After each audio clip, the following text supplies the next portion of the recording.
EPFO ने कर दिया धमाका। अब पीएफ निकालना इजी और डिजिटल दोनों।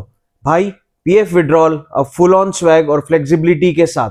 और हाँ, थोड़ा सा फंड मैनेजर ड्रामा भी है। जाने कौन करेगा तुम्हारे फंड को मैनेज? सबसे बड़ी चेंज आई है विड्रॉल रूल्स में। अब तुम ले सकते हो 100% withdrawal of your EPF balance, मतलब एम्प्लॉय और एम्प्लॉयर शेयर दोनों। पहले हमें रीजन बताना पड़ता था, अब रीजन का ड्रामा भी डिलीट। सर्विस पीरियड मिनिमम 12 महीने का विड्रॉल के लिए। Condition 25% of minimum balance account में रहना ही चाहिए। एम्प्लॉयर्स एंड डिफॉल्टर्स सुनो, ईपीएफ विश्वास स्कीम आ गया है। जो ओल्ड पेंडिंग केसेस हैं उन पे पेनल्टी अब फ्लैट 1% पर मंथ, और शॉर्ट डिफॉल्ट्स पर और भी कम।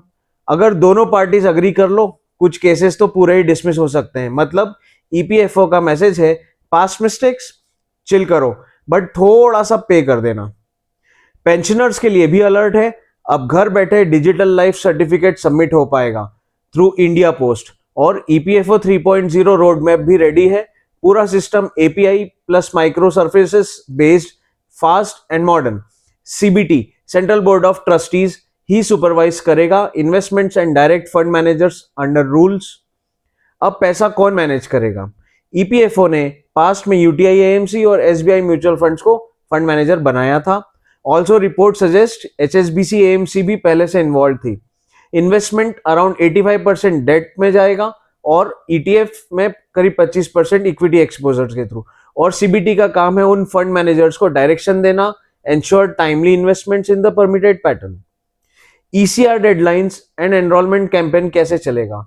एम्प्लॉयर्स सुनो, ईसीआर मतलब इलेक्ट्रॉनिक चालान कम रिटर्न फाइलिंग की डेडलाइन एक्सटेंड हो गई है 22 अक्टूबर 2025 तक, और 1 नवंबर से एम्प्लॉइज एनरोलमेंट कैंपेन 2025 स्टार्ट हो रहा है। अनरजिस्टर्ड एम्प्लॉइज को इंक्लूड करो, जिनका पीएफ कवर नहीं हुआ है सिर्फ 100 रुपए पेनल्टी। छोटा है पर मौका बड़ा है। तो बॉस, पीएफ में अब पैसा भी तेरा और कंट्रोल भी तेरा। निकाल लो जब जरूरत हो, लेकिन समझदारी से। कमेंट करके बताओ, आपने कभी पीएफ विड्रॉ किया है, और अगर हाँ तो किस कैटेगरी में विड्रॉ किया है।